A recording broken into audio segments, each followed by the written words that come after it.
तब वो बेहद खूबसूरत थी। पर आज शादी के कुछ साल बाद उसके शरीर का वजन बहुत बढ़ चुका था। प्रेगनेंसी में काव्या ने जो वजन बढ़ाया वो कभी घटा ही नहीं। पर काव्या को अपने वजन से कोई प्रॉब्लम नहीं थी। वो अपने पारिवारिक जीवन में इतनी उलझी थी कि कभी उसके पास खुद के लिए समय ही नहीं था। ऐसे देखते देखते 15 साल बीत गए। अरे प्रशांत, रुको रुको, तुम टिफिन भूल गए। तुम नहीं लाती तो मैं आज भूखा रह जाता। मेरे रहते ऐसा कभी हो सकता है क्या? प्रशांत को टिफिन देकर काव्या घर लौटी। कल तुम्हारी पेरेंट्स टीचर मीट है ना? हाँ, पर आप नहीं आना, पापा को भेजना। पर बेटा पापा तो बिजी हैं। ठीक है, तो कोई मत आना। ऐसा क्यों? क्योंकि आपको देखते ही मेरे सारे फ्रेंड्स मेरा मजाक उड़ाने लगते हैं। बोलते हैं तुम भी एक दिन अपनी माँ की तरह मोटी हो जाएगी, वगैरह वगैरह। पर बेटा ऐसे थोड़ी होता है। मुझे कुछ नहीं सुनना। आप बस मेरी पेरेंट्स टीचर मीट में नहीं आएंगी। परी की ये बात काव्या को बहुत बुरी लगती है। परी वहाँ से चली गई तो काव्या सोच में डूब गई। वो अपने शादी के समय की पतली काव्या के बारे में सोच रही थी और फिर उसने अपने आप को शीशे में देखा और उदास हो गई। जब प्रशांत घर आया तो काव्या ने उसे कहा, मुझे मेरा वजन घटाना है। अचानक क्या हुआ?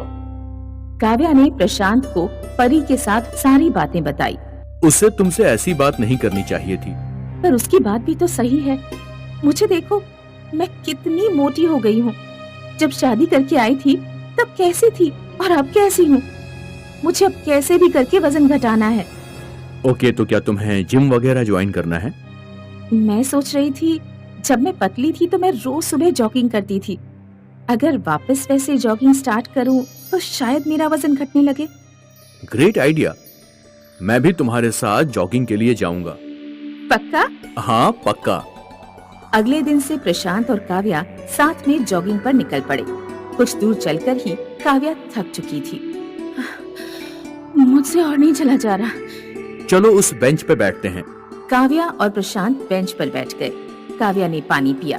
तुम्हें लगता है ना कि मैं वजन घटा पाऊंगी? क्यों नहीं, मेरी पत्नी तो सब कुछ कर सकती है, मुझे बिलीव है। चलो वापस जॉगिंग करते हैं। प्रशांत हमेशा अपनी पत्नी को मोटिवेट करता था। वो दोनों रोज साथ में जॉगिंग किया करते थे। धीरे धीरे काव्या का स्टैमिना बढ़ने लगा था। अब वो जल्दी हांफती नहीं थी। थोड़ी देर रेस्ट कर लें क्या? थक गए क्या? हाँ। वो लोग फिर एक बेंच पर बैठे। तुम्हारा स्टैमिना तो बहुत बढ़ गया है। मैं पहले भी दौड़ा करती थी, शायद इसीलिए। लगता नहीं मैं तुम्हारे जितना भाग पाऊंगा। कोई नहीं, तुम मेरे साथ हो यही काफी है। यहीं बैठकर आराम करो, मैं दौड़ लगा कर आती हूँ, फिर घर साथ चलेंगे। काव्या को कॉन्फिडेंस के साथ दौड़ता देख प्रशांत बहुत खुश था। वो अपनी पत्नी के बढ़ते कॉन्फिडेंस को देखकर खुश था। बहुत जल्दी काव्या ने सारा एक्स्ट्रा वजन घटा लिया था। सभी लोग ये देखकर हैरान थे। फिर एक दिन की बात है। मम्मी, कल मेरी पेरेंट्स टीचर मीट है। हाँ पता है, मैंने तुम्हारे पापा को बोल दिया है, वो आ जाएंगे। पर मुझे पापा नहीं, आप चाहिए। Are you sure? हाँ, मैं अपने सारे फ्रेंड्स को दिखा दूंगी कि मेरी मॉम क्या है। परी को अपनी मॉम पर गर्व था। ये देखकर काव्या बहुत खुश हुई। उसने परी को गले लगा लिया। अगले दिन जब काव्या परी के साथ स्कूल गई तो परी की एक फ्रेंड उनके पास आई। परी, ये कौन है? मेरी मॉम। झूठ मत बोल, तेरी मॉम तो ऐसी नहीं दिखती।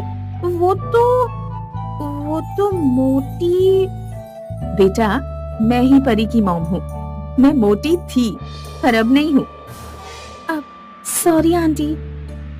कोई बात नहीं। परी को अपनी मॉम पर गर्व था और काव्या को परी की खुशी प्यारी थी। इस कहानी ने हमें ये समझा दिया कि अगर ठान ले तो कुछ भी मुश्किल नहीं। 15 साल तक काव्या मोटी थी, पर जब उसने खुद से ठान लिया तो उसने कर दिखाया। इसीलिए कहते हैं, कोशिश करने वालों की हार नहीं होती।